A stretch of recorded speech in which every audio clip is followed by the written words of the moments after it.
You are listening to Processing Trauma Out Loud, conversations about trauma and healing from two women who are doing the work. Hey everyone, it's Processing Trauma Out Loud with Candace and Sher. I'm here today to talk a little bit about the conversation that I had with Daniel Herron the last two episodes.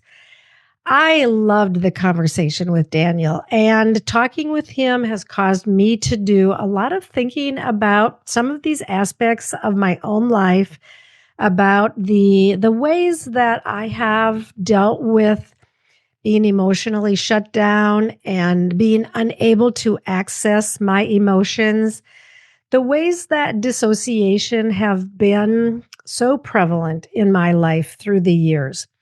I want to also say that over the past couple of years, my need to dissociate has diminished greatly. As a matter of fact, it's hard for me to even remember when I last dissociated in a way that I was aware of. Or sometimes I can feel a little bit of a pull to dissociate, but I'm able to intercept it and tune in with my parts, tune in with myself, tune in with my body, recognize the sensations that I'm feeling, and walk through the situation differently than I have been able to in the past.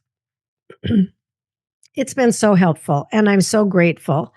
I want to talk a little bit today about what happens as we begin to become more free and more fully alive.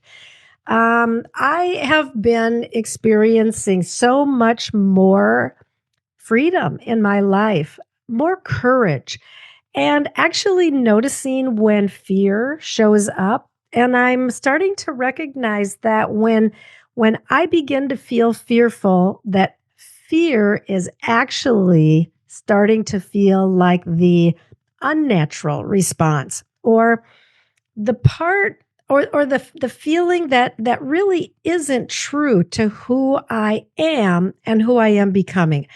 I am a much more courageous woman. I have become much more aware of who I am in my true essence. And as I have become aware, I have made very intentional and deliberate choices to step forward into that more fully, more freely, challenging the obstacles, challenging the messages that come that try to diminish me, both from within and from without.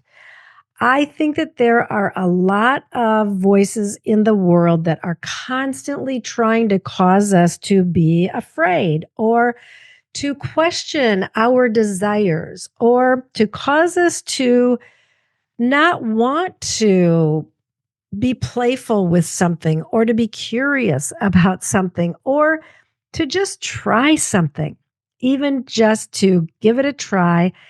It feels often like we have this expectation that either we have to be perfect or we don't even want to try. And the reality is that we're never perfect at something when we begin. And so one of the things that I am just playing around with right now in my life is when I feel fear come up, I'm starting to turn toward it in different ways. I'm starting to kind of give some pushback, be a little rebellious. What does it mean to be rebellious about the feelings, the sensations of fear that come up in us? I have heard that the sensations of anxiety and excitement, or fear and excitement, it can feel very similar in our body. And then it just depends on how our brain reads that. Does my brain read it as fear and then put me into a place of pulling back and getting smaller and self-protecting, rather than being excited and being curious and moving forward? So I am challenging some of the sensations that I'm feeling and kind of nudging myself to take some steps out of my comfort zone and to try some things maybe that I've wanted to try for a long time. As a matter of fact, I've done a few things recently that I have wanted to do for years, but for one reason or another, I just put it off. And some of these things aren't very big. Some of them are pretty big. And it's been fun and encouraging for me to recognize that I'm reclaiming some important things. This is a word that came up in my conversation with Daniel, the reclaiming of some of these places of who we are, some of these places that are true to our glorious creation and our freedom in being alive and living out of our true essence. The very places that then became cursed and that caused us to actually move away from them or to live with them in some kind of a diminished or distorted fashion. I'm wanting to reclaim. And I'm remembering some things that were true of me when I was young. And I will say like pre 22 years old. As I think back on the girl that I was in childhood, brave, courageous, free, even in the midst of a lot of hard stuff that I experienced in my life and in my home. But I still was this glorious child. I'm going to just say it like I climbed to the top of the tree. I rode mini bikes, I rode horses, I water skied. I was alive. I wasn't afraid. I didn't live small. And someone could say, well, yes, that's the way children are. And it's true. In for a lot of children, that is the way they are. Then we become older, we get more information, we hear more stories, we know that the world is more dangerous. And but even as I look at who I was in high school, a very different person that who I became when once I got more into adulthood, who I was in college, the freedom that I had, the life that I felt. And I'm not sure if I can point exactly to what it was when I became an adult, but I know that I entered a system that was very controlling, a system that needed people to feel shame in order to be controlled and manipulated and managed, a system that needed me to be very small and invisible and afraid. And I did become a lot of those things in order to belong. Another thing that Daniel and I talked about last week that one of our deepest longings in our humanity. If we are alive in our humanity, we have a longing to belong. I had a longing to belong, and that longing caused me to diminish a lot of the parts of who I truly am. And in some of these places, I'm reclaiming that. And I'm saying, I am a courageous woman. I am a curious woman. I am a capable woman. I am a wise woman. There are a lot of things that I can do. And if I don't know how to do it, I'm not afraid to ask for help. There are a lot of things that I can figure out. And if I can't figure it out, well, I can go to YouTube or I can phone a friend or I can ask an expert. Why do we live lives that are so full of fear? And why do we live lives, sometimes for decades, where we are diminished, where we are pressed smaller and smaller into these spaces that are so unnatural to us and so not right for us? And I feel a little bit angry about this. I will blame it on evil because I do believe evil wants to take us out. Evil wants us to not be radiant in our glory. I also feel a lot of anger towards systems that control and manage people and force them to become small and silent and quiet and controlled and managed in order to get a sense of belonging. And I feel angry about the manipulation that happens in these systems. And I'm not going to name any systems today.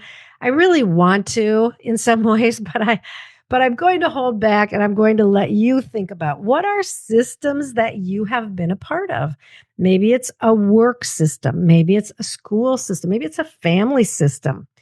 Maybe it's a system that calls itself family. There are a lot of different places where we can become a part of a system that isn't really for our well-being. I want to encourage you. If you're in a system that is causing you to be smaller, quieter, silent, controlled, sick, dissociated, surviving, like, I am just inviting you, like, start to give serious thought of what it will take for you to get out of this system, because there is nothing about being a part of a system that is hurting you that is good or worthy. And even if it feels impossible, I will say this, like, a lot of people have done things that are impossible. A lot of us have overcome things that are impossible. And the way that we do it is one step at a time. Very rarely do we go from 0 to 100 overnight. It's a step and a little step and a helping hand and more information. And step by step, we go to the place where we can step out of these systems that dominate and control and cause us to be less human than we were created to be. I have become much more courageous, free, and fully alive. And I truly want this for the whole world. You've heard me say this before, and Candace and I joke about it sometimes, but I have this longing that we will become a people who are courageous, free, and fully alive, and where those of us who are healing and those of us who are experiencing more wholeness, those of us who are finding our voices, those of us who have eyes to see things that we didn't see before, that we will speak out, that we will speak up, that we will become more and more clear that there is a way to live that is alive, and that there are groups of people and places to belong that nourish the body, soul, and spirit, not diminish it, but nourish, so that as humans, we can grow into the fullness of who we were actually created to be. I'm inviting you today. Wake up, stand up, speak up, break free, step out, whatever it is that you are needing. I'm not saying it's easy. I'm not even saying it's fast. I will say for me, it has taken quite some time. And I don't regret that. I think every step of the way has been important for me. Of course, I wish it could have happened so much faster, but I will tell you, I am grateful for where I am today. I will say I feel like I'm probably the most courageous, free, and fully alive than I have ever been in my life.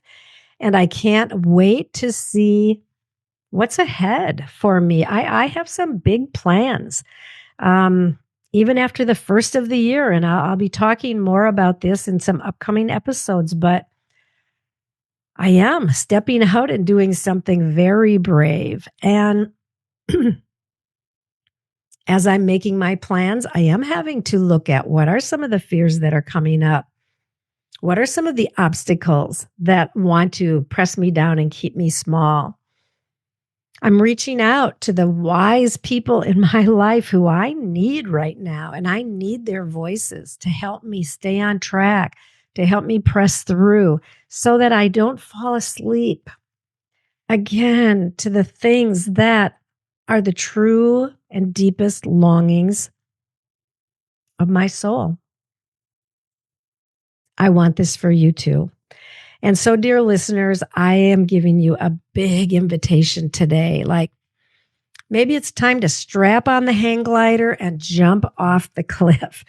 Maybe it's time to even just take a tiny step into the stream. Don't stay stuck. If I can encourage one thing, I want to say, please do not stay stuck. If there are things that you know do not fit who you are, who you want to be, who you are becoming, don't stay stuck. Take a step, get some help, reach out, take a class, whatever you need to get started. Like, what can you do today? And don't pick the hardest thing that you could possibly think of. Don't pick the impossible thing. I like to say, what's the easiest thing that you could do right now? What is the easiest thing that you could do that would enable you to say to yourself, here's our first step. Do that. And then do another easy thing. And then do another easy thing. And then maybe do a hard thing. It's not all easy, for sure. It's not, but it is all doable. It's all figure outable and it's all doable. I love you. I hold much hope for transformation in our community. I hold much hope for transformation in our world. I want to see people getting free from these places where our humanity has been under attack for so long. Men and women, frankly. Women for sure were becoming more aware of the ways that our voice has been silenced and we have been diminished. But I will say also the true, the godly masculine, and I don't mean the harsh, controlling man. I mean a man who is truly masculine in the way that is intended by God. In leading with mutuality, interdependence, not even leading, I will say living. Living with mutuality, interdependence, respect of the other, honoring self and others. The list can go on and on. The ways of the past, I think, have reached their expiration date. What's ahead? What is ahead for you? We don't really know, but can you make a plan for next week or the next 3 months or the next half of a year? What feels important to you as you look ahead? So that you don't wake up a year from now and you're in the same place. This is what I don't want for you. I love you. I believe in you. Reach out if you need help and take a step.